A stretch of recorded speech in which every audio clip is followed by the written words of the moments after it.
Saat ini kami informasikan bahwa Bapak Ibu dapat mengikuti ibadah online GBI Rayon 1D pada jam tayang premier pukul 6 pagi dan streaming dapat Bapak Ibu akses sepanjang hari. Doa pagi GBI Rayon 1D diadakan setiap hari Senin hingga Sabtu pukul 6 hingga 7 pagi online dengan menggunakan aplikasi Zoom. Untuk Bapak Ibu Saudara yang ingin mendapatkan link dapat menghubungi nomor WhatsApp berikut ini. Firman Tuhan katakan bahwa iman timbul dari pendengaran dan pendengaran oleh firman Kristus. Sebab itu kami mengajak Bapak Ibu Saudara untuk setiap harinya kita sama-sama perkatakan dan mendeklarasikan Mazmur 91. Kita percaya firman-Nya berkuasa menjadi dasar kekuatan dan perlindungan untuk setiap kita. GBI Rayon 1D kembali membuka kelas bimbingan pranikah yang akan dimulai pada hari Selasa tanggal 19 Januari 2021 pukul 19 online dengan menggunakan Zoom. Untuk informasi dan pendaftaran dapat menghubungi kontak number berikut ini. Opa Oma, jangan sampai ketinggalan untuk mengikuti ibadah UMAS yang diadakan setiap hari Senin premier pukul 10 pagi. Jadi dia udah biasa kali masuk bar, minum, judi, rokok, lah teman-temannya lah semua itu ya. Saya diperlihatkan lagi seorang raksasa berwarna hijau dan mencekik saya. Dan dia katakan, jangan tinggalkan, jangan tinggalkan. Saya ini orang benar loh Tuhan, kenapa Tuhan kasih ya suami kayak gini gitu loh. Saya lempar dan saya bilang, oke, sekarang kita cerai. Dulu itu saya berbuat dosa, saya menganggap tidak berdosa. Panggil, kita doa buat papa. Mereka datang semua, terus teriak, papa kenapa ma, papa kenapa, udah nangis dong. Dia udah mata putihnya udah naik ke atas. Kau lihat, sekarang waktunya sudah sangat dekat. Aku segera datang menjemput orang-orang kudusku.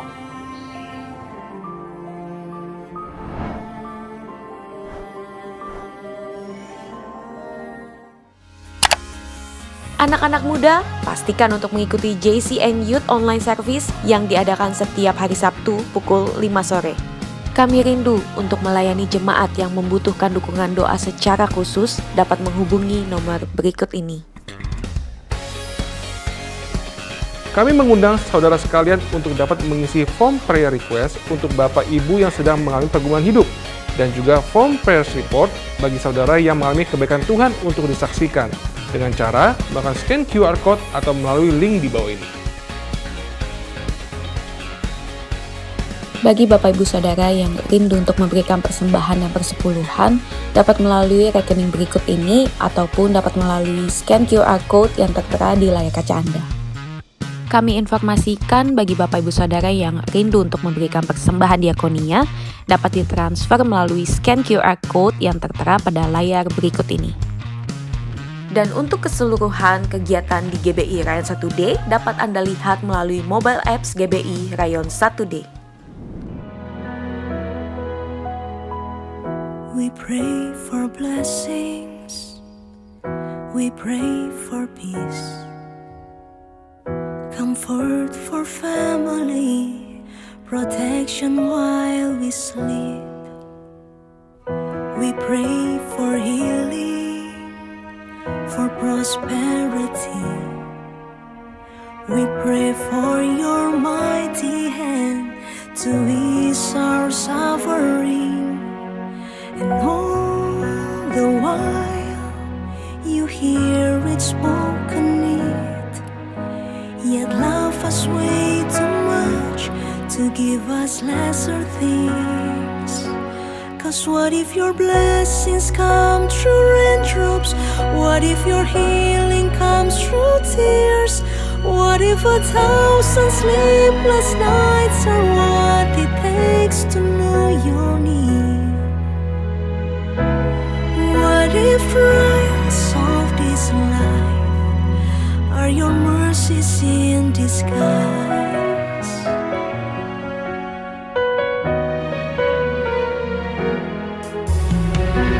We pray for wisdom, your voice to hear.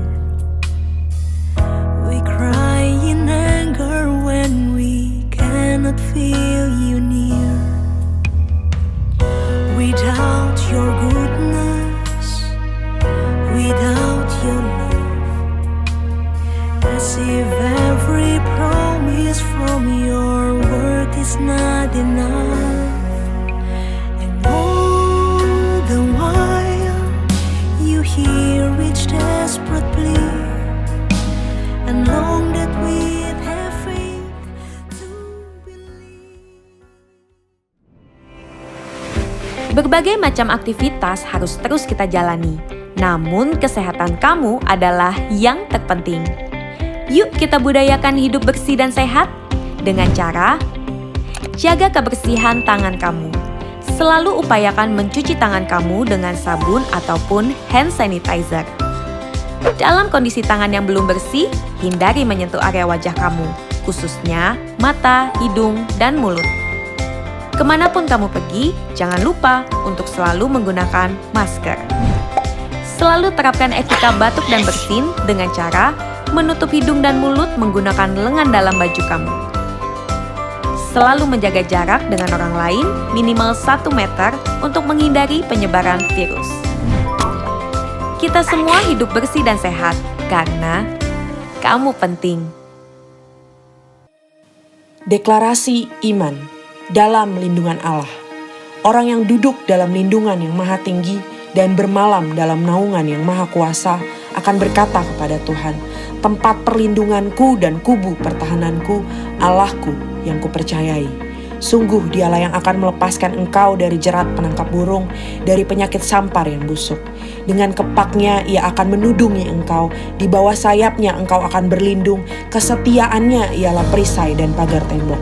Engkau tak usah takut terhadap kedahsyatan malam, terhadap panah yang terbang di waktu siang, terhadap penyakit sampar yang berjalan di dalam gelap, terhadap penyakit menular yang mengamuk di waktu petang.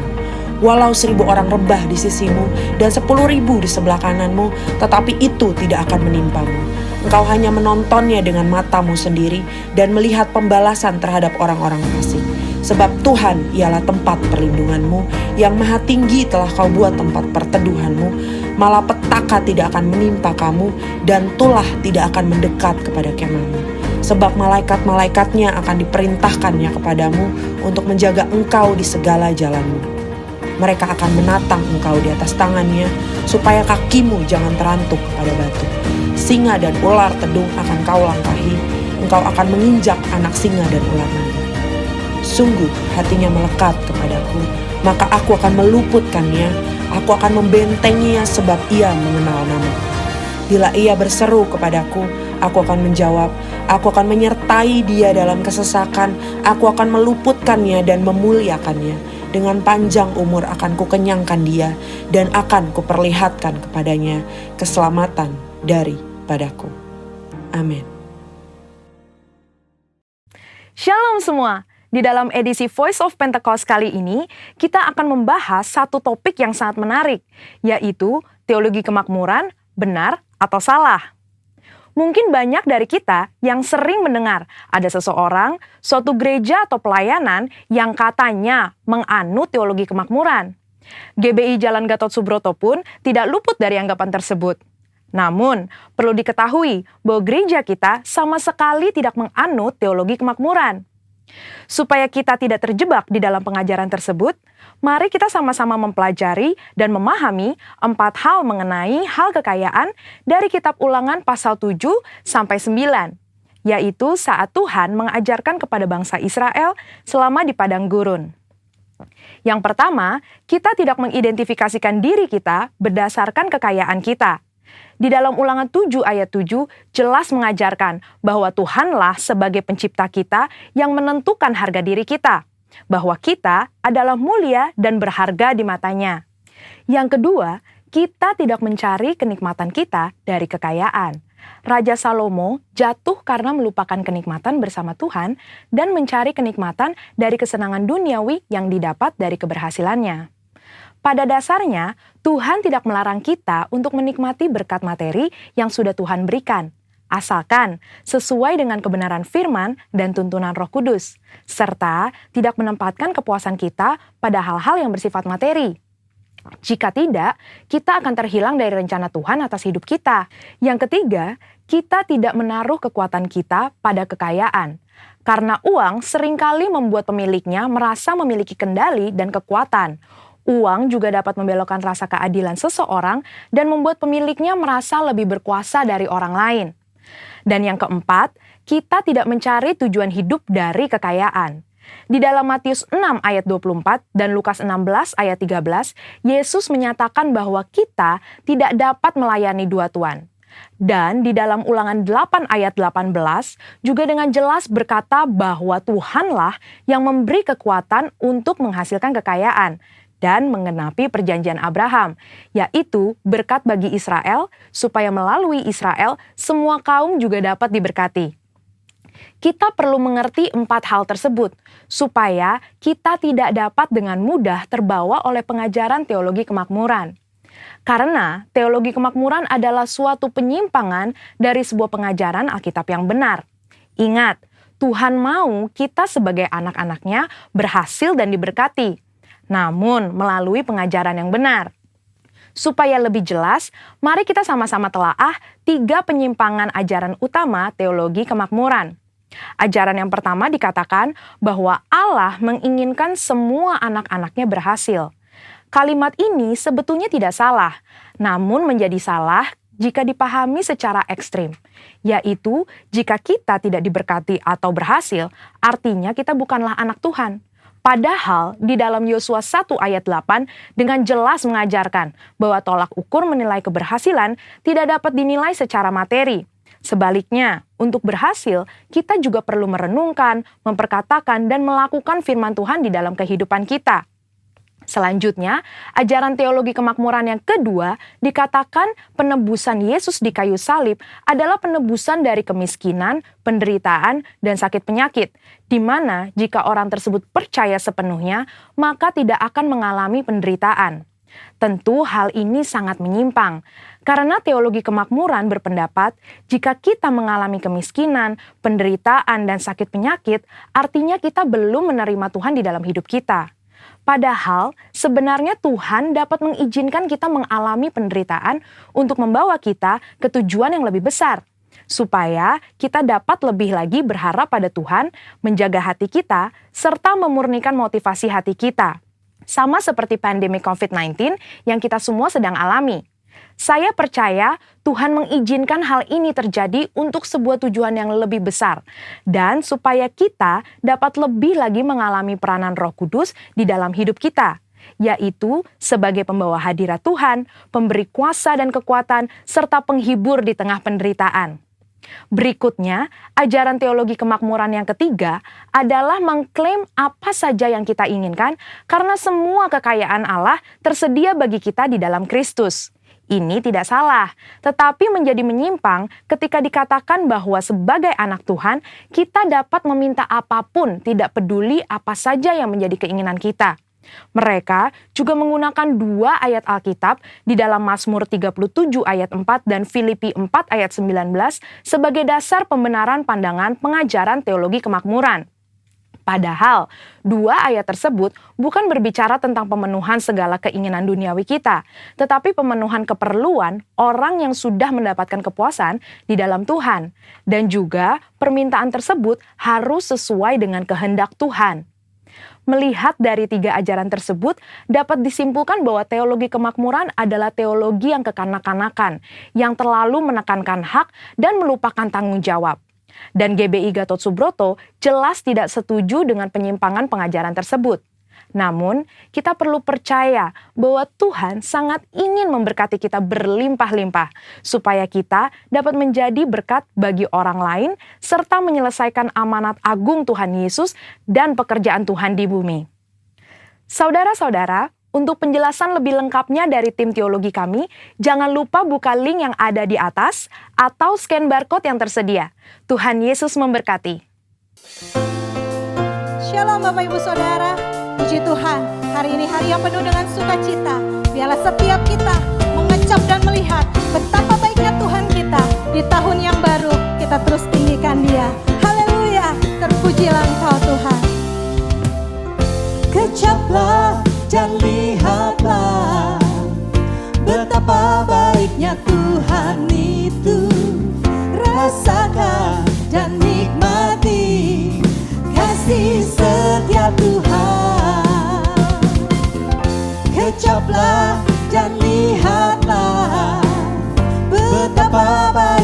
Tuhan itu, rasakan dan nikmati kasih setia Tuhan, kasih setia Tuhan.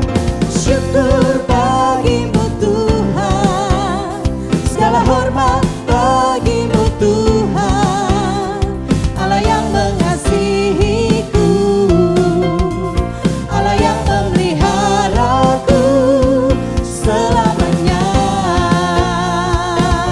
Haleluya, Engkau Tuhan yang memelihara setiap kami sampai selama-lamanya. Kejaplah dan lihatlah betapa baiknya Tuhan itu, rasakan dan nikmati kasih setia Tuhan. Sekali lagi katakan, kejaplah dan lihatlah betapa baiknya Tuhan itu, rasakan dan nikmati kasih setia Tuhan, kasih setia Tuhan. Mari lambaikan tanganmu, syukur bagimu Tuhan, segala hormat bagimu Tuhan, Allah yang mengasihiku, Allah yang memeliharaku. Syukur bagimu Tuhan, segala hormat bagimu Tuhan. Yes, Allah yang mengasihiku, Allah yang memeliharaku. Syukur bagimu Tuhan, segala hormat bagimu Tuhan, Allah yang mengasihiku, Allah yang memeliharaku. Syukur bagimu Tuhan, segala hormat bagimu Tuhan, Allah yang mengasihiku, Allah yang memeliharaku selamanya, selamanya, selamanya. Mari beri tepuk tangan buat Tuhan kita. Haleluya.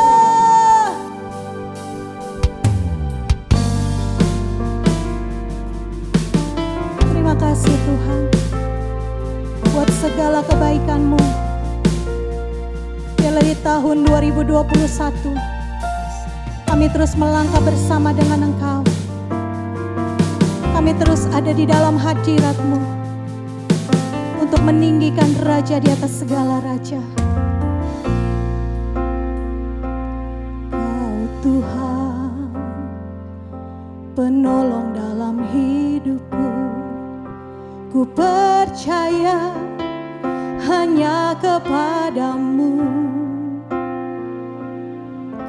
Kau pegang tanganku dan tuntun langkahku. Yesus, Kau perlindunganku.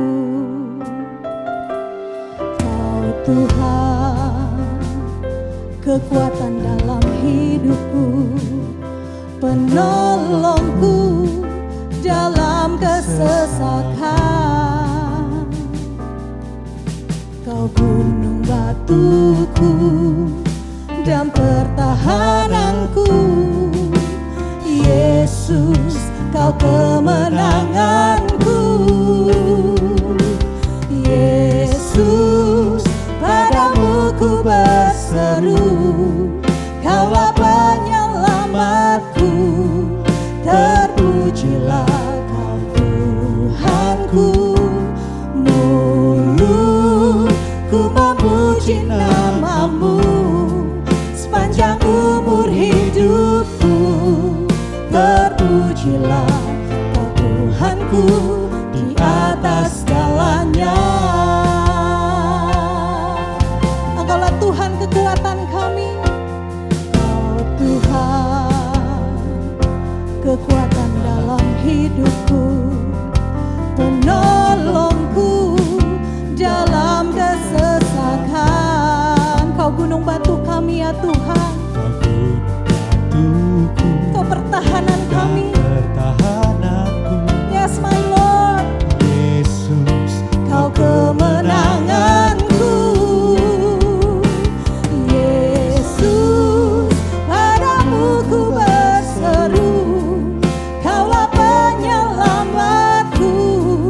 Terpujilah Kau Tuhanku. Mulutku memuji namamu sepanjang umur hidupku. Terpujilah Kau Tuhanku di atas segalanya. Mari berseru pada Yesus. Yesus, padamu ku berseru. Kaulah penyelamatku. Terpujilah Kau Tuhanku. Mulutku memuji namamu sepanjang umur hidupku. Terpujilah Kau Tuhanku di atas segalanya. Mari angkat Kaulah tanganmu. sumberku, Dia sumber kekuatan kita. Yes Lord Jesus. Haleluya. Kaulah kehidupanku. Kaulah pertahananku. Ku percaya padamu.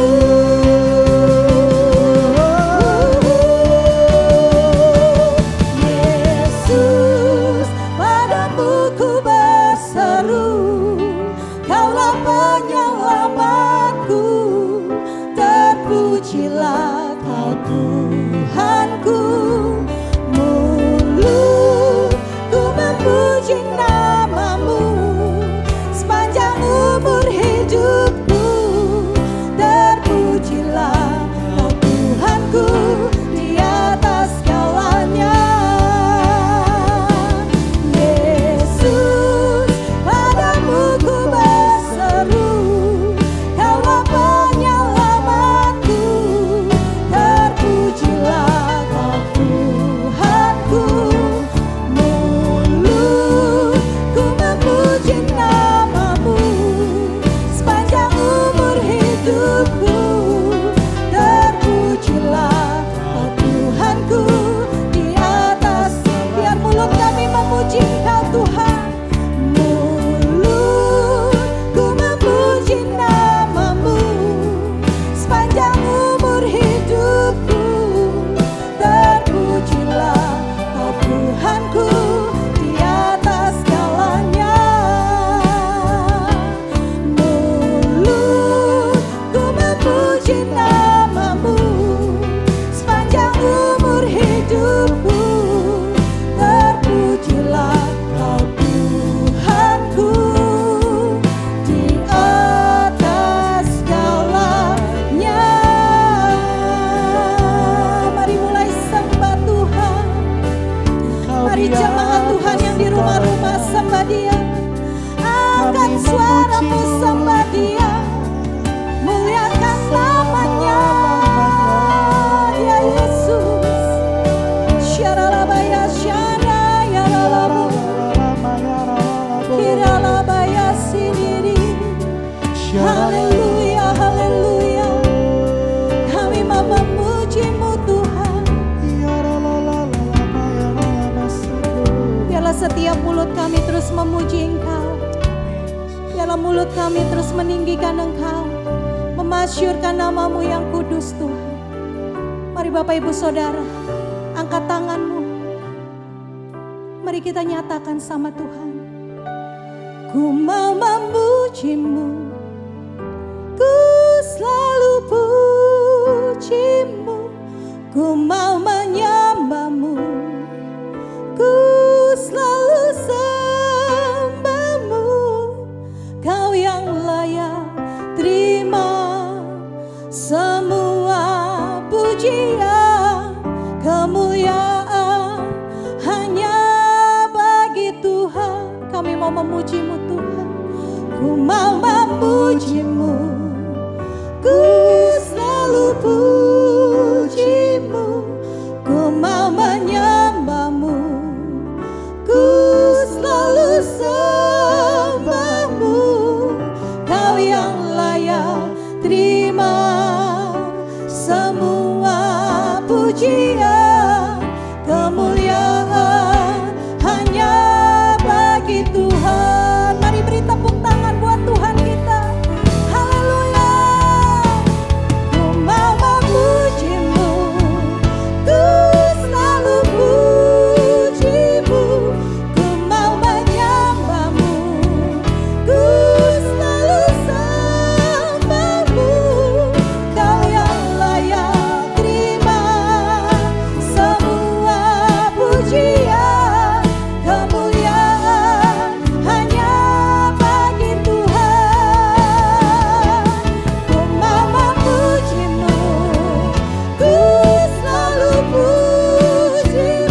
pujian, kemuliaan hanya bagi Tuhan.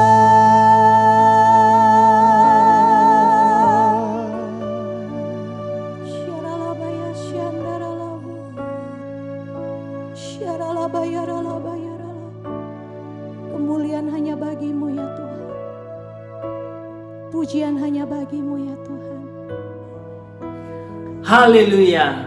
Hanya di dalam hadirat Tuhan kita menemukan pengharapan dan sukacita yang luar biasa. Walaupun di masa-masa sukar yang mungkin kita hadapi hari-hari ini, kita yakin dan percaya kita punya Allah yang hidup dan Allah yang tidak akan tinggal diam buat orang-orang yang mengandalkan dan mengasihi Dia. Sebentar kita akan bersatu dalam doa untuk mendoakan bersama-sama permohonan doa buat jemaat-jemaat yang sudah masuk di minggu ini. Mari kita bersatu di dalam doa. Bapa di dalam surga, terima kasih Bapa. Kami berdoa untuk setiap permohonan doa yang masuk pada minggu ini. Kami yakin dan percaya 1-2 orang bersatu hati di dalam nama-Mu. Engkau hadir dan akan menjawab setiap doa kami. Bapa, kami berdoa buat hamba-Mu yang merindukan pekerjaan hari-hari ini. Berkati Tuhan, Kau adalah Jehovah Jireh. Kau adalah Allah yang menyediakan. Kau akan bukakan tingkap-tingkap langit dan akan menyediakan semua kebutuhannya Tuhan. Kau sudah menyediakan pekerjaan yang terbaik buat hamba-Mu ini Tuhan. Kami berdoa juga untuk hamba-Mu yang merindukan pemulihan atas usahanya. Berikan dia terobosan, berikan dia hikmat, berikan dia ide-ide yang baru untuk usahanya di dalam ekspor-import. Biarlah usahanya semakin hari semakin maju untuk kesejahteraan karyawan dan keluarganya Tuhan. Terima kasih Bapa. Kami juga berdoa untuk hamba-Mu yang merindukan pulih dari kesehatan, yang mungkin sakit hari-hari ini dalam COVID-19 dan atau penyakit yang lain Tuhan. Kami yakin dan percaya bilur-bilur-Mu sudah menyembuhkannya 2000 tahun yang lalu Tuhan. Tuhan, terima kasih untuk hamba-hamba-Mu yang mungkin sampai saat ini bisa tetap sehat, terus beraktivitas. Kami yakin dan percaya penyertaan-Mu sempurna Tuhan. Darah Yesus akan menyelubungi setiap kami Tuhan, sehingga terhindar dari COVID-19 atau virus atau penyakit lainnya. Terima kasih Tuhan. Kami juga berdoa untuk hamba-Mu yang merindukan pemulihan antara pasangan suami istri. Kami yakin dan percaya Tuhan, biarlah tali kasih-Mu akan terus mempersatukan mereka. Jauhkan dari roh perpecahan, pertikaian, perceraian Tuhan. Biar yang ada hanyalah damai sejahtera-Mu, sukacita-Mu berlimpah atas keluarga ini. Kami juga berdoa untuk hamba-Mu yang merindukan pemulihan hubungan dengan keluarga dari pasangan. Bapa, Kau curahkan pengampunan untuk pertikaian di masa lalu. Kau akan biarlah mereka bisa melupakannya Tuhan Yesus. Hanya ada kerukunan dan keintiman di antara keluarga mereka Tuhan. Terima kasih Bapak, terima kasih. Inilah permohonan-permohonan doa kami. Kami yakin dan percaya Kau akan mendengar dan menjawab setiap doa-doa kami. Hanya di dalam nama Tuhan Yesus kami berdoa dan mengucap syukur. Haleluya. Amin. Haleluya. Ibadah kita hari ini masih dalam tema bulanan kita, yaitu tentang integritas, di mana kita mau belajar tentang karakter-karakter yang berkenan di hadapan Tuhan hari-hari ini. Hari ini kita akan dilayani oleh Pastor Aruna Wiryolukito. Mari kita siapkan hati dan kita sambut firman Tuhan. Haleluya. Shalom, Jemaat GBI Tampah Siring Rayon 1D. Sebelum firman Tuhan, kita akan mulai dengan doa. Bapa di sorga, dalam nama Tuhan Yesus, terima kasih buat berkat yang berlimpah dalam kehidupan kami. Kami percaya bahwa anugerah-Mu besar terus menyertai kami. Kami tidak pernah kekurangan apapun yang baik karena Engkau bersama dengan kami. Tuhan Roh Kudus, cengkeram kami dengan kuat supaya tidak menyimpang kanan, tidak menyimpang kiri, tapi terus berpegang kepada panggilan yang ilahi. Pujian, hormat, kuasa, kemuliaan bagi nama Tuhan Yesus. Kau perisai hidup kami, Kau pagar tembok sekeliling kami. Tidak pernah ada yang jahat bisa menyentuh hidup kami. Engkau Tuhan, upah kami yang sangat amat besar. Di dalam nama Tuhan Yesus, yang percaya boleh berkata, amin. Shalom, senang sekali boleh berjumpa dalam ibadah masih online. Belum terlambat untuk mengucapkan selamat tahun baru. Saya percaya kita sedang memasuki satu masa yang luar biasa. Dan saya percaya bahwa di masa-masa memasuki tahun ini, setelah kita menghadapi begitu banyak badai sepanjang tahun yang lalu, kelihatannya kita akan semakin kuat, semakin yakin, semakin kokoh untuk menapak di tahun ini. Kenapa? Latihannya sudah 10 bulan. Nah, saudara Tuhan, yang menarik adalah tahun ini kita belajar banyak hal yang sebetulnya merupakan karakteristik pertama-tama yang ada pada jemaat mula-mula. Kalau kita melihat bahwa jemaat mula-mula itu disebut dengan nama Kristen di Antioquia. Dan saya percaya bahwa itulah sebutan yang dari orang luar kepada para pengikut Yesus. Apa sih ciri utama dari orang-orang Kristen pada abad pertama? Ternyata mereka adalah orang-orang yang penuh dengan karakter ilahi. Nah, bicara mengenai hal tersebut, yuk saya mengajak kita membuka firman Tuhan dalam 1 Samuel ke-13, dan ini adalah hal yang menarik karena Tuhan sedang memilih orang-orangnya, orang-orang khususnya untuk sebuah kegerakan besar. Tetapi dalam pemilihan ini tentu saja ada satu aspek yang menjadi sebuah ciri pemakaian yang luar biasa. Ini menarik sekali. Kita melihat banyak hamba Tuhan di sana. Kalau kita melihat dari kisah yang Abraham, Nuh, kita melihat Ishak, Yakub, kita melihat Saul, Daud, Salomo, Jefta, Gideon, Simpson, ada banyak hal kita bisa belajar di sana. Satu hal yang menarik adalah kita bisa mempelajari karakteristik-karakteristik dari para hamba-hamba Tuhan tersebut terkait dengan karakter ilahinya. Memang tahun ini sedang berjalan dalam integritas. Yuk kita bahas mengenai aplikasi di lapangannya. 1 Samuel 13 ini bicara mengenai seorang yang dipilih oleh Tuhan. Namanya Saul. Orang ini tinggi. Zaman dulu tinggi penting Bapak Ibu. Kenapa? Karena nggak ada senjata yang bisa jarak jauh. Paling juga panah. Nah, jadi kalau zaman dulu tinggi jangkauan itu penting sekali. Orang kalau tinju jangkauan penting sekali. Nah, Saul adalah anak muda dengan tinggi yang lebih tinggi dari orang sebangsanya. Orang ini ganteng, tinggi sekali, dan dipakai Tuhan untuk mengalahkan orang Filistin itu beribu-ribu. Luar biasa sekali. Saudara Tuhan, Saul berumur sekian tahun ketika ia menjadi raja. Kita nggak sebut berapa tahun. Ini unik sekali. Kalau ada waktu yang baik kita bahas, tapi tidak hari ini. 2 tahun ia telah memerintah. Bukan memerintah, dia telah memerintah pada masa itu. Ingat bahwa Tuhan mengurapi Saul, dipilih jadi seorang pemimpin atas bangsa Israel atas permintaan umat sebetulnya. Saul memilih 3.000 orang dari orang Israel. 2.000 ada bersama dengan Saul di Mikmas, di pegunungan Bethel, sedang 1.000 orang ada bersama dengan Jonathan, anaknya di Gibea, Benjamin. Tetapi selebih dari rakyat disuruh pulang masing-masing ke kemahnya. Jadi untuk menjaga bangsa itu dari orang Filistin, luar biasanya cukup 3.000 saja. Jadi yang lain biasa orang kalau perang itu sampai 1 juta loh. Ratusan ribu, puluhan ribu itu udah biasa sekali. Ratusan bahkan ada yang 1 juta. Yang luar biasa. Tetapi kalau kita melihat Saul hanya butuh 3.000 saja. Luar biasa ya, 3.000 saja. Artinya apa? Penjagaan Tuhan begitu kuat dalam zaman Saul. Pemakaian Tuhan begitu kuat dalam zaman Saul. Karismanya luar biasa. Tuhan kasih favor luar biasa. Salah satu ciri bahwa Tuhan memilih seseorang adalah Tuhan berikan favor dalam kehidupannya. Sehingga apa? Waktu orang melihat, mungkin Anda cuma berusaha sepertinya sedikit sekali, tapi tampak begitu besar. Engkau hanya tampil biasa saja, tapi tampak begitu besar. Itu semua karena favor Tuhan. Kita lihat firman Tuhan.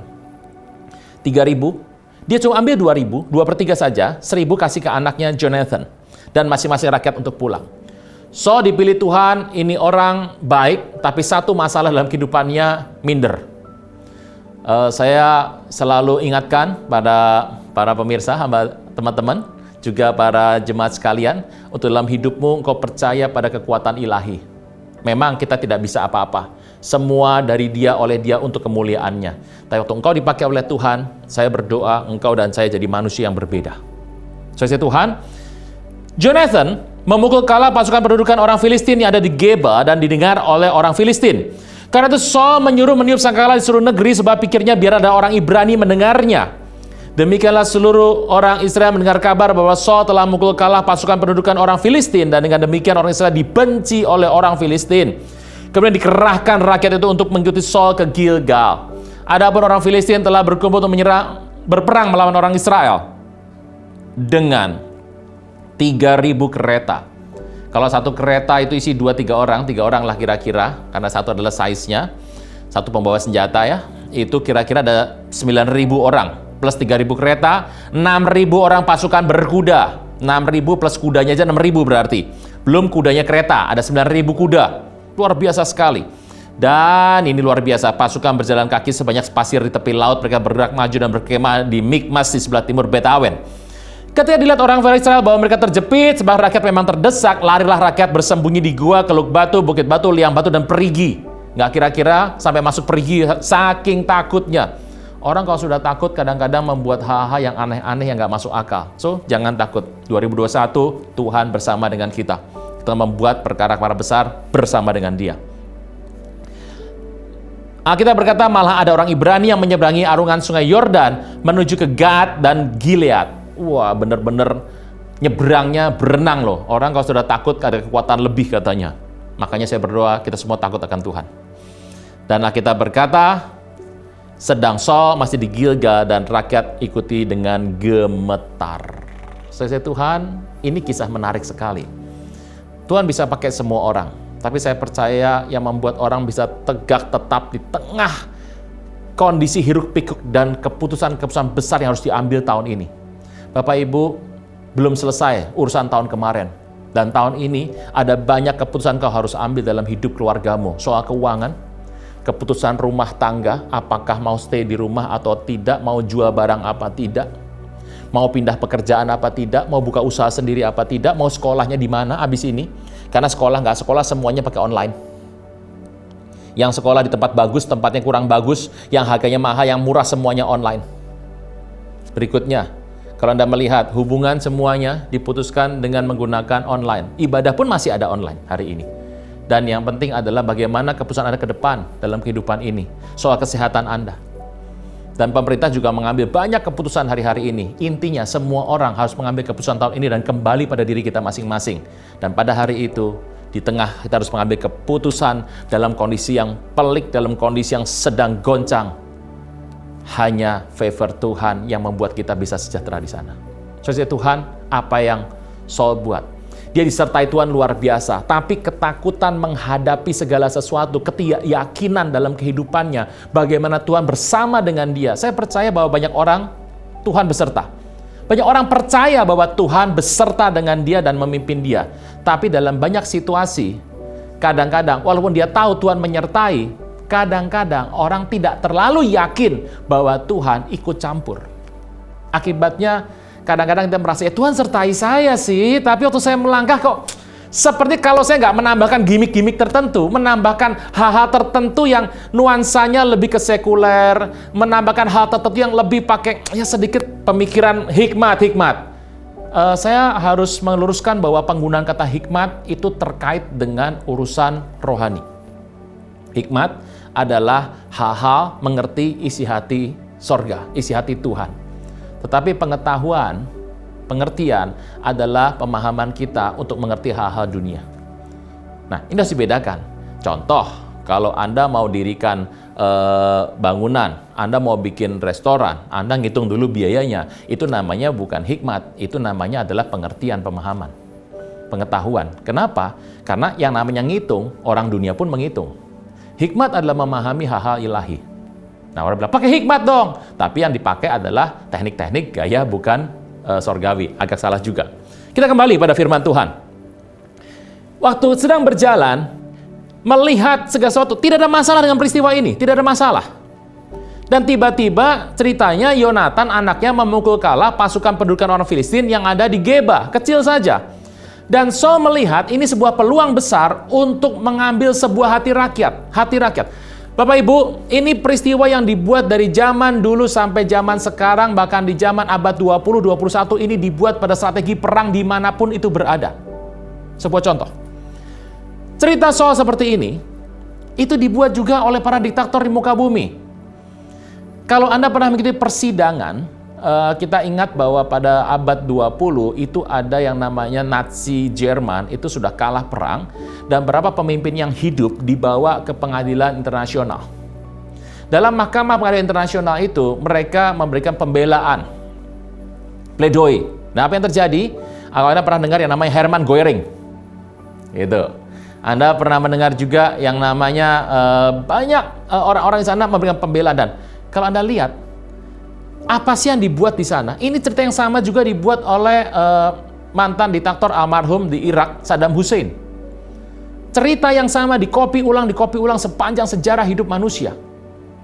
Caranya adalah, masih ingat sebuah peristiwa yang terjadi di Irak, di mana rakyat begitu keberatan sekali dengan kepemimpinan dari Saddam Hussein dan mereka kemudian menurunkan kepercayaan kepada Saddam Hussein. Apa yang terjadi? Masa terjadi hari itu dicek, ternyata nilai dukungannya cuma sekitar 60%, 62-63%, 2/3 saja. Itu baru yang tercatat dan aslinya belum tentu segitu. Apa yang dibuat oleh Saddam Hussein hari itu? Dia memprovokasi untuk ribut dengan Amerika. Sampai akhirnya kita tahu bahwa Amerika ribut dengan Irak dan akhirnya Irak kalah dan ia digantung. Saudara Tuhan, kenapa sih dibuat seperti itu? Intinya adalah pada saat terjadi sebuah kekacauan, maka rakyat biasanya mencari seorang pemimpin dan tidak ada pilihan bagi rakyat Irak hari itu selain memilih kembali Saddam Hussein dalam sebuah pemilu yang dipercepat. 90% lebih dukungan rakyat kepada diktator Saddam Hussein. Yang terjadi adalah seperti itu. Jadi membuat sebuah gerakan supaya ada dukungan, padahal itu bukan daripada Tuhan. Itu yang dikatakan oleh hal-hal terjadi pada masa Perang Dunia Kedua. Dan cerita itu sudah terekam di Alkitab dari zaman Raja Saul. Apa yang terjadi? Saul melihat bahwa kelihatan dukungan rakyat kurang kuat sama dia. Kata rakyat, ini apa iya dukung saya? Karena dia orang minder. Apa yang dia buat? Dia melihat anaknya mengalahkan pendudukan orang Filistin di Geba. Saul mendengar itu dan dia meniup sangkakala, proklamasi, publikasi, luar biasa. Ini diberikan adalah biarlah orang Ibrani mendengarnya. Ingat zaman itu nggak ada Instagram, nggak ada WA, nggak ada yang namanya blast pergi ke semua medsos ya. Dan dikatakan bahwa Saul telah mengalahkan pasukan pendudukan orang Filistin. Dengan demikian Filistin itu didengar orang Filistin dan Israel dibenci orang Filistin. Pada saat orang Filistin mendengar bahwa dia sudah dikalahkan oleh Saul, Filistin akan benci sama Israel dan menyerang Israel. Hari itu orang Israel tidak punya pilihan selain tunduk kepada Saul. Dan Saul mengerahkan rakyat untuk ikut dia ke Gilgal. Nomor 1. Berapa sering kadang-kadang dalam kehidupan kita, ini integritas kita sebagai anak-anak Tuhan. Seluruhnya, baik hamba Tuhan, semua hamba Tuhan, gak ada yang hamba hantu Bapak Ibu. Yang pertama adalah, kadang-kadang kita menambahkan sedikit bohong putih dalam hidup kita. Memberikan sebuah pengerahan-pengerahan dalam kehidupan kita. Nih, Saul dipilih Tuhan, dia gak punya apa-apa. Tuhan bawa dia begitu luar biasa. Dan favor Tuhan membuat orang Israel tunduk kepada Saul. Masih ingat peristiwa di mana Tuhan memilih Saul? Anda bisa membaca lagi 1 Samuel 11. Bagaimana seluruh Israel tunduk kepada Saul oleh karena Tuhan. Tapi Saul merasa itu belum cukup. Dia tambahkan dengan pengerahan massa. Ayat keempat terakhir berkata bahwa dia mengerahkan. Pada kita tahu bahwa pada 2 pasal sebelumnya, ayat 11, tidak pernah ada pengerahan massa. Kadang-kadang kita berusaha masih ingin menambahkan sesuatu yang Tuhan tidak suruh. Kita yang menambahkan sesuatu, sepertinya ada yang kurang dalam bantuan Tuhan. Sepertinya ada yang kurang dalam perhatian Tuhan. Sepertinya ada yang kurang dalam Tuhan memelihara hidup kita. Tambahkan sesuatu di sana, dan apa yang terjadi bisa endingnya rusak. Nomor 1 dikatakan adalah Saul membuat sebuah pembohongan putih yang melebihkan. Itu sebabnya kita berkata jika ya bilang ya, jika tidak bilang tidak. Tidak lebih dari situ. Dan banyak kadang-kadang kita melebih-lebihkan sesuatu dalam kehidupan. Dan ini juga terjadi di kantor, di mana kadang-kadang kalau Bapak Ibu ada di kantor, Anda punya ide, tiba-tiba ide Anda diambil juga oleh atasan Anda, atau diambil oleh teman kantor Anda tanpa Anda tahu. Kadang-kadang juga orang mulai membesarkan, wah ini ide saya ini. Ya padahal bukan ide dia gitu. Nah, hal-hal seperti ini di kantor mungkin terjadi. Mungkin Anda hari ini sebagai korban. Mungkin Anda sebagai pelaku. Siapa yang tahu? Nomor 1, dalam kehidupan kekristenan, baiklah kita bilang ya dan tidak saja. Bahkan saya percaya bahwa Alkitab berkata, janganlah engkau bersumpah demi yang ada di langit segala hal. Seperti hal yang dibesar-besarkan. Padahal kalau kita bilang bersumpah hal yang biasa. Dan Tuhan pun bersumpah. Tapi kenapa dalam perjanjian baru kita diajar untuk hanya bilang ya dan tidak? Sebabnya dikatakan bahwa apa yang diucapkan itu seturut dari hati. Saya percaya bahwa, Pak, Ini kan sulit, ini pembelajaran. Kita memasuki tahun ini pembelajaran. Ini baru bulan pertama, baru bulan-bulan awal, ini pembelajaran. Ini adalah sebuah hal yang baru. Jadi, udah pasti bagus tuh Pak. Yakin Bapak pasti bagus. Ini sama-sama belajar. Anda belajar, saya belajar. Karena apa? Sama-sama belajar untuk menapak. Karena memasuki tahun-tahun ke depan, bulan-bulan ke depan, masa-masa ke depan, kita akan melihat kegoncangan akan terus ada. Tapi hati kita makin kokoh sama Tuhan. Berikan sesuai apa yang harus diberikan. Saul membuat sebuah kesalahan. Dia membuat sebuah berita yang dilebih-lebihkan. Padahal dipukul cuma pendudukan saja. Sebuah tempat kecil, tempat pendudukan kecil, yang mungkin markasnya bukan markas kecil sekali. Tapi dia katakan adalah Filistin telah dikalahkan. Dan dia membuat pengerahan supaya orang Israel percaya peristiwa itu. Saudara Tuhan, ketidakyakinan mengenai Tuhan memelihara hidup kita mungkin adalah sebuah langkah pertama dari salah mengambil keputusan. Yang pertama, ada penambahan-penambahan cara dunia tidak perlu. Kalau nggak pakai cara ini, nanti apa bisa berhasil? Kalau tidak menggunakan cara dunia seperti ini, kita harus menambahkan sedikit cara dunia. Kadang-kadang kita lupa bahwa Tuhan itu menciptakan dunia. Dari awal sampai akhir, Alfa dan Omega, semesta langit, Dia yang punya. Kadang-kadang kita baru hidup sekitar baru 40 tahun, baru 50 tahun, baru 30 tahun, dan kita berpikir dengan menambahkan sedikit cara dunia, maka semuanya akan jadi baik. Penambahan hal yang tidak perlu. Yang kedua, pengerahan massa. Sepertinya indah, dikerahkan semua.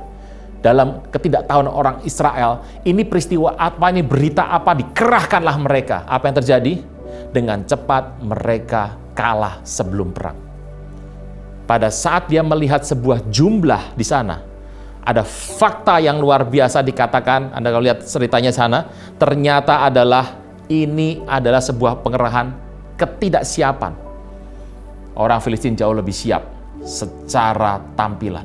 Kadang-kadang dengan jumlah, kita mulai khawatir dengan jumlah. Anda mulai khawatir dengan jumlah hari ini? Iya Pak, khawatir dengan jumlah uang saya di bank Pak? Iya. Jumlah uang saya di kas Pak? Iya. Mulai khawatir dengan jumlah? Kadang-kadang jumlah itu memang menggoyangkan. Tapi saya percaya bahwa biarlah kita tetap percaya kepada Tuhan yang hidup.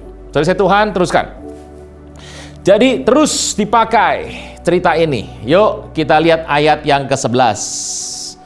Karena dia sudah kepepet dalam kondisi yang sangat buruk, Saul kemudian mempersembahkan korban bakaran yang sebetulnya hanya diperbolehkan untuk keturunan Lewi. Dan Samuel tidak datang hari itu. Sepertinya Samuel terlambat, sepertinya. Dan Saul mengambil posisi sebagai seorang imam korban bakaran yang seharusnya dilarang. Kenapa dia buat seperti itu? Ayat 11 dia berkata, apa yang kau buat? Jawab Saul, karena aku lihat rakyat berserak-serak meninggalkan aku. Saul sangat khawatir ditinggalkan oleh rakyatnya. Cerita-cerita awal yang dia buat, pengerahan massa yang dia buat, semua dasarnya karena dia khawatir ditinggalkan oleh rakyatnya. Dan engkau tidak datang pada waktu yang telah ditentukan. Dia melempar kesalahan kepada Samuel, pada Samuel mengatakan, aku pasti datang. Tidak diberikan waktu yang jelas, tapi Samuel cuma berkata, aku pasti datang. Teruskan. Sama seperti saya percaya bahwa Tuhan pasti datang untuk menjemput kita. Amin. Teruskan. Padahal orang Filistin telah berkumpul di Mikmas, maka pikirku, maka pikirku sebentar lagi orang Filistin akan menyerang aku di Gilgal, pada aku belum memohonkan belas kasihan Tuhan. Sebab itu aku berikan diri untuk mempersembahkan korban bakaran. Saudara Tuhan, Anda jangan berpikir bahwa Saul adalah orang yang terbiasa mempersembahkan korban. Dia persembahkan korban karena kejepit. Berapa banyak orang hari ini yang berdoa karena kejepit? Saya percaya bahwa kita tidak berdoa karena kejepit. Dan 1 Samuel ke-14 ayat 35. 1 Samuel 14 ayat 35. Saul mendirikan mezbah bagi Tuhan. Inilah mezbah yang mula-mula sekali didirikan bagi Tuhan. Saul bukan tipe orang yang mendirikan mezbah bagi Tuhan sering. Ini adalah hal yang pertama buat dia. Bahkan korban bakaran itu adalah yang pertama. Kesalahan apa yang kita bisa buat kalau kita mulai ketakutan? Tidak yakin bahwa Tuhan itu adalah bersama dengan kita. Kita mulai khawatir ditinggalkan orang, kita mulai khawatir ditolak sama orang, kita mulai mengambil banyak hal yang mungkin salah, dan salah satunya adalah mengambil bagian orang lain. Imam diambil, padahal hari itu dilarang untuk dilakukan. mengambil porsi yang bukan bagiannya. Saya percaya bahwa kekalutan, kerusakan banyak terjadi karena ada banyak orang yang mengambil bagian yang bukan miliknya, yang bukan jatahnya. Tapi tahun ini kita memasuki masa di mana kita bisa mengkoreksi diri kita masing-masing. Saudara Tuhan, apa yang terjadi? Dia berkata kepada Samuel, karena rakyat berserak-serak, yang mengerahkan kan dia. Karena rakyat telah meninggalkan aku. Ya, yang pertama bahwa dia membuat sebuah berita tambahan-tambahan kebohongan putih yang mengakibatkan terjadi sebuah pengumpulan massa yang tidak kokoh. Maka pikirku, Saul selalu berpikir. Tuhan pernah bicara kepada Petrus, sebab engkau memikirkan apa yang dipikirkan oleh manusia dan bukan oleh Tuhan. Saya percaya bahwa pikiran manusia itu berbahaya jika tidak diisi oleh pemikiran ilahi. Pak, ini bagaimana Pak kondisi sekarang? Kok nggak selesai Pak? Pandemi jalan terus Pak. Ini gimana nih? Nah, kadang-kadang dulu waktu ke gereja banyak orang males. Gitu. Sekarang kalau sudah begini mulai mencari. Tapi saya percaya bahwa nggak ada yang terlambat kok. Orang banyak punya alasan dalam hidup. Ini terjadi di masa-masa before pandemi. Jadi sebelum dulu banyak orang males ke gereja. Ya kalau gereja tuh Natal sama Paskah.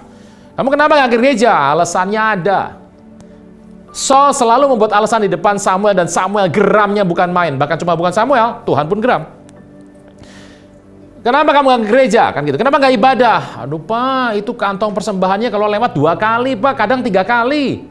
Jadi gimana Pak ya? Saya kan miskin Pak. Jadi saya ini miskin, jadi kalau ke gereja tuh kayak gimana? Dengar baik-baik. Kan Anda nggak bayar pajak. Emang dipajakin ke gereja? Kan tidak. Gitu. Ya hujan tuh Pak, ya mau gimana ke gereja Pak, lagi hujan Pak. Lah saya mau tanya, Anda dulu kalau mau pacaran ke rumah pacar gimana? Kalau hujan. Nah kalau Anda ke kantor, ada boleh Anda bilang sama bos, kok nggak masuk 3 hari, hujan Pak, Anda boleh bilang begitu. Banyak, itu alasan nggak masuk akal sebetulnya. Aduh Pak, gimana ya Pak, pendeta saya cuek Pak, kalau saya datang itu Pak. Boro-boro diselamatin Pak, disalam juga enggak Pak, melengos saja. Saya beritahu, Anda pernah nggak main bola, ada wasit menyapa Anda gitu. Kalau Anda main bola, main aja kan? Kan wasit nggak harus menyapa Anda, nyalamin Anda kan? Anda nyalamin dia kali. Ya, Anda tetap main sepak bola kok. Anda tetap main yang namanya olahraga kok. Kenapa harus ribet dengan hamba Tuhan Anda tidak menyapa Anda? Anu Pak, saya capek kerja Pak, jadi Senin sampai Sabtu capek, Minggu nggak ke gereja lah Pak. Lah saya mau tanya, itu kan resiko kerja. Ya kalau Anda nggak kerja, ya Anda nanti dapatkan apa? Ya kalau kerja ya capek, semua orang kerja kalau ya capek gitu. Itu resiko sudah ada gitu. Oh ya Pak, bukan itu Pak, saya ini kan punya bayi Pak. Jadi kalau Anda punya bayi, punya anak, ucap syukur. Karena banyak orang mungkin belum dikasih karunia untuk punya anak. Ucap syukur, nah, ada berkat kok, malah membuat Anda terhalang sama Tuhan. Pak, saya bukan nggak mau gereja Pak, saya males Pak lihat orang munafik Pak di gereja. Bapak Ibu, Anda di stasiun, Anda di yang namanya airport, Anda makan di restoran, di kafe, Anda jalan tiap hari keluar rumah, nggak usah ke gereja, Anda lihat orang munafik banyak banget Bapak Ibu. Jadi kenapa juga harus repot untuk melihat tambahan 1-2 orang munafik yang ada? Kadang-kadang nggak masuk akal di kepala saya. Ntar aja ke gereja, kan siapa tahu masih ada waktu. Anda yakin? Masih ada waktu? Saudara Tuhan, alasan-alasan seperti itu kadang-kadang membuat orang begitu banyak sekali untuk bicara hal-hal yang ada di luar dan tidak mencapai apa yang Tuhan mau. Apa yang kita belajar pada hari ini, Bapak Ibu? Yang pertama adalah kita belajar untuk melakukan sesuai apa yang ada. Saya percaya di masa lalu ada seringkali berkata pakai iman. Iman itu namanya adalah pistes, bahasa Yunaninya. Kata iman adalah kata yang sama dengan setia, karena kata setia, kesetiaan juga menggunakan nama pistes. Nah, banyak orang kalau ngomong, gaji berapa? Wah, gaji dia 10 juta. Tapi kalau ngaku berapa gajinya? Saya 20. Kok itu nggak bohong? Oh nggak, itu iman Pak. Ada beda antara ditanya data dengan menjawab iman. Nah kadang-kadang itu dicampur adukan sehingga kita sedang menutupi banyak hal dalam kehidupan kita untuk hal-hal yang tidak pasti. Dan ini menjadi unik dan aneh dan menjadi tidak menyambung kalau kita bicara ada di lapangan. Bapak Ibu, seringkali tanpa sadar kita buat seperti itu. Tapi bukan itu yang sebetulnya Alkitab ajar sama kita. Yonatan memang mengalahkan. Yonatan mengalahkan pasukan pendudukan kecil saja yang ada di Geba, dikatakan di sana. Jadi kecil saja. Dan yang mengalahkan itu Yonatan, bukan Saul. But Saul mengatakan, itu aku yang mengalahkan semua pendudukan besar orang Filistin. Anda bisa bayangkan, yang mengalahkan siapa? Jonathan. But Saul bilang dia adalah Saul yang mengalahkan. Ya sama aja Pak, saya sama anak kan sama. Satu garis lah, satu darah. Kadang-kadang ada pembenaran seperti itu. Yang kedua adalah, dikalahkannya kecil, pendudukan di Geba saja, tapi dilaporkannya besar. Hal-hal seperti ini kadang-kadang ini membuat orang bertanya-tanya. Lalu kalau saya minta sebuah info kepada orang percaya, yang kita dapat itu adalah informasi atau informasi versi iman. Saudara Tuhan, ada saatnya kita mulai harus menyusun kembali, meluruskan kembali garis-garis, tiang-tiang daripada iman kita. Iman bicara kesetiaan. Apa arti setia? Setia itu butuh yang namanya komitmen, durasi waktu, butuh sebuah proses yang panjang. Dan saya percaya engkau dan saya adalah orang-orang yang setia, orang-orang yang beriman.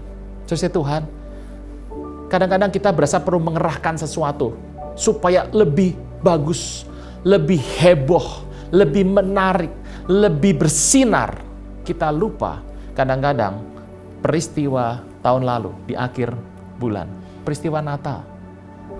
Raja semesta langit, Mesias terjanji yang menjanjikan sebuah keselamatan, barang siapa percaya kepada namanya ditebus dengan darah bagi orang-orang yang pada hari itu dan orang-orang yang masih jauh ke depan. Raja sebesar itu, semesta langit, pemilik alam semesta, El Olam, dari Alfa sampai Omega, lahir di sebuah tempat yang sangat amat sederhana. Tuhan Yesus kadang-kadang kalau ditanya oleh Pilatus, engkaukah raja orang Ibrani itu? Tuhan Yesus hanya menjawab satu kata atau dua kata dalam sebuah kalimat yang sangat pendek. Engkau sudah mengatakannya. Harusnya Tuhan bisa begini, oh nggak cuma raja orang Ibrani, saya itu raja dari yang namanya Asia, Indonesia, Eropa, Afrika, sampai yang namanya di kutub, yang namanya di benua, akulah raja, bukan cuma di bumi, seluruh yang namanya galaksi aku yang punya. Aduh, Pilatus, Anda salah tanya. Menurut saya harusnya Tuhan bisa jawab seperti itu. Dan kalau Tuhan jawab seperti itu dengan ditambahi sedikit mujizat, kelihatannya Pilatus akan bersujud. Simple, masalah selesai, tidak pakai banyak cerita, dan happy ending. Kadang-kadang kita pengen jadi penulis skenario sendiri hidup kita. Saya berdoa, Tuhan tulis skenario yang sudah dibuat terjadi dalam hidup Anda dan saya. Saya Tuhan, sebuah cerita yang tidak terlalu mudah diterima oleh hati, tapi saya percaya buka hati kita, belajar untuk mengucapkan ini. Untuk kita tidak menambah, melebih-lebihkan sesuatu yang memang tidak pernah ada. Atau belum ada. Tuhan berkata kepada Pilatus, engkau sudah mengatakannya. Engkau tahu nggak, aku bisa melepaskan engkau dari salib. Tuhan cuma berkata, engkau tidak pernah tahu bahwa aku bisa panggil pasukan malaikat. Datang nggak malaikatnya? Enggak, cuma ngomong saja. Pilatusnya nggak ngerti. Artinya gini, pikirlah sendiri. Pilatus begitu goncang. Sama seperti Saul goncang hatinya hari itu. Akibatnya apa? Dia mengambil bagian orang lain. Kenapa harus mengambil bagian orang lain? Karena tidak yakin sama bagiannya sendiri. Bapak Ibu, saya tidak berlama-lama. Biarlah simple ini kita bisa belajar lebih baik lagi di tahun ini. The year of integrity. Kita berdoa. Bapa di sorga, dalam nama Tuhan Yesus, ajar kami Roh Kudus, cengkram kami untuk berjalan pelan-pelan maju demi langkah sesuai kehendak Tuhan. Sampai kami nanti boleh belajar berjalan dan berlari bersama dengan Engkau. Karena kami tahu waktu sedemikian singkat. Goncangan ada di mana-mana. Tapi kami percaya bahwa hidup kami oleh karena anugerah yang daripada sorga. Semua dari Engkau Tuhan Yesus. Oleh Engkau untuk kemuliaan bagi nama-Mu. Terpujilah Engkau Tuhan, kekal selama-lamanya. Di dalam nama Tuhan Yesus, yang percaya diberkati, sama-sama boleh berkata, amin. Shalom. Puji Tuhan, terima kasih untuk setiap kebenaran firman Tuhan yang telah disampaikan oleh hambanya di dalam pelayanannya pada hari ini. Roma 12 ayat 11 berkata, "Janganlah hendaknya kerajinanmu kendor, biarlah rohmu menyala-nyala dan layanilah Tuhan." Saya mengajak setiap kita semua di tahun 2021 ini agar lebih sungguh-sungguh lagi untuk mengasihi dan melayani Tuhan serta melakukan setiap kebenaran firman Tuhan. Sebelum kita masuk di dalam doa berkat, mari saya mengajak seluruh jemaat Tuhan untuk mengucapkan arti dari Pentakosta ketiga. 1. Pentakosta ketiga adalah pencurahan Roh Kudus yang dahsyat di zaman now, melebihi yang terjadi di Azusa Street. 2. Pentakosta ketiga akan mengakibatkan penuaian jiwa yang terbesar dan yang terakhir sebelum Tuhan Yesus datang kembali. 3. Pentakosta ketiga akan membangkitkan generasi Yeremia, yaitu anak-anak muda yang dipenuhi Roh Kudus, cinta mati-matian kepada Tuhan Yesus, tidak kompromi terhadap dosa, dan akan bergerak untuk memenangkan jiwa. 4. Pentakosta ketiga lahir di Indonesia dan bergerak ke bangsa-bangsa. Gerakan ini dari timur ke barat dan akan kembali ke Yerusalem. 5. Pentakosta ketiga akan memberikan kuasa untuk menyelesaikan amanat agung. Dan setelah itu, Tuhan Yesus datang kembali. Puji Tuhan, mari kita bersama-sama mengangkat hati dan tangan kita untuk menerima berkat daripada Tuhan. Kekasih-kekasih Tuhan, permata-permatanya Tuhan, kembalilah dengan berkat anugerah melimpah dari Allah Bapa di surga. Kasih yang sempurna dari Tuhan Yesus Kristus, persekutuan yang indah serta manis bersama dengan Roh Kudus, yang senantiasa menyertai kehidupanmu, mulai dari saat ini sampai Tuhan Yesus datang kali yang kedua menjemput kita di awan kemuliaan, dan bahkan sampai selama-lamanya. Yang percaya, diberkati Tuhan, serta hidup menjadi berkat. Bersama-sama kita katakan, amin. Selamat hari Minggu, Tuhan Yesus memberkati kita semua.